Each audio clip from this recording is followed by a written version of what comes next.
Parábola de la higuera estéril. Lucas capítulo 13.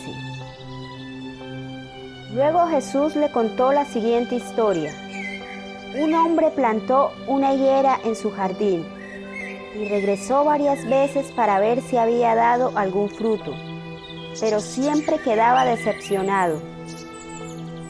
Finalmente le dijo al jardinero: llevo 3 años esperando y no ha producido ni un solo higo. Córtala, solo ocupa espacio en mi jardín. El jardinero respondió: Señor, dale otra oportunidad. Déjala un año más y le daré un cuidado especial y mucho fertilizante. Si el año próximo da higos, bien, si no, entonces puedes cortarla.